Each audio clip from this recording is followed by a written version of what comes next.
हर साल इस मजार पर आकर रुक जाता है जगन्नाथ जी का रथ। धार्मिक मान्यता है कि भगवान भाव के भूखे होते हैं, वह अपने भक्तों में कोई भेद नहीं करते। यह बात हर साल उड़ीसा के पुरी में आयोजित होने वाली जगन्नाथ जी की रथ यात्रा के दौरान देखने को मिलती है। इस रथ यात्रा के दौरान भगवान जगन्नाथ जी का रथ एक मुस्लिम की मजार पर रुकता है। यह मुस्लिम भगवान जगन्नाथ जी का अनन्य भक्त था, लेकिन मुस्लिम होने के कारण उसे कभी मंदिर में प्रवेश नहीं करने दिया गया। वह भगवान के दर्शन किए बिना ही दुनिया से विदा हो गया। लेकिन मरने से पहले उसने कहा था कि मेरी भक्ति सच्ची है तो प्रभु मेरी मजार पर जरूर आएंगे, और कुछ समय बाद यह बात इस तरह सच साबित हुई। जानकारी के मुताबिक यह उस समय की घटना है जब भारत पर मुगलों का शासन था। सालबेग इस्लाम धर्म को मानता था। उसकी माता हिंदू और पिता मुस्लिम थे। सालबेग मुगल सेना में भर्ती हो गया। एक बार उसके माथे पर चोट लगने के कारण बड़ा घाव हो गया। कई हकीमों और वैद्यों से इलाज के बाद भी उसका जख्म ठीक नहीं हो रहा था, तो ऐसे में उसे मुगल सेना से भी निकाल दिया गया। शान और हताश सालबेग दुखी रहने लगा। तब उसकी माता ने उसे भगवान जगन्नाथ जी की भक्ति करने की सलाह दी। सालबेग ने ऐसा ही किया। वह दिन रात जगन्नाथ जी की पूजा अर्चना और भक्ति करने लगा। इससे उसे मानसिक शांति और जीवन जीने की शक्ति मिलने लगी।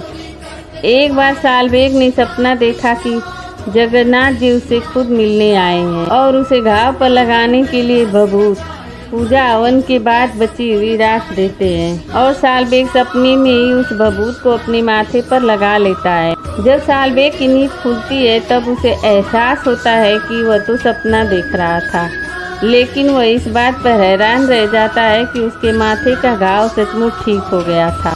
भगवान की जय जयकार करता हुआ वह भावों से भरा हुआ सालबेग तुरंत जगन्नाथ जी के मंदिर की तरफ उनके दर्शनों के लिए दौड़ पड़ता है। लेकिन मुस्लिम होने के कारण उसे मंदिर में प्रवेश नहीं मिलता है। ऐसे में वह मंदिर के बाहर बैठकर ही भगवान की भक्ति करने लगता है, प्रभु का नाम जपता है और उनके भजन लिखता है। धीरे धीरे उसके भजन अन्य भक्तों की जुबान पर भी चढ़ने लगते हैं। भगवान की भक्ति करते करते सालबेग की मृत्यु हो जाती है, लेकिन अपनी मृत्यु से पहले वह कहते हैं कि यदि मेरी भक्ति में सच्चाई है तो मेरे प्रभु मेरी मजार पर जरूर आएंगे। मृत्यु के बाद सालबेग की मजार जगन्नाथ मंदिर से गुडिंचा मंदिर के रास्ते में बनाई गई। सालबेग की मृत्यु के कुछ महीने बाद जब जगन्नाथ जी की रथ यात्रा निकली तो सालबेग की मजार के पास से रथ आगे ही नहीं बढ़ा। सभी भक्त रथ खींचते खींचते जोर लगाकर थक गए, लेकिन रथ इंच भर भी आगे नहीं बढ़ रहा था। ऐसे में सभी परेशान हो गए और कुछ समझ नहीं पा रहे थे कि आखिर क्या किया जाए। तभी किसी ने राजा को सालबेग के बारे में बताया और उसकी भक्ति तथा कथन के बारे में जानकारी दी। तब राजा ने पुरोहित जी से मंत्रणा कर सभी से भक्त सालबेग की जयकार करने के लिए कहा। सालबेग के नाम के जयकारे लगाने के बाद जब रथ को खींचने का प्रयास किया गया तो रथ चलने लगा।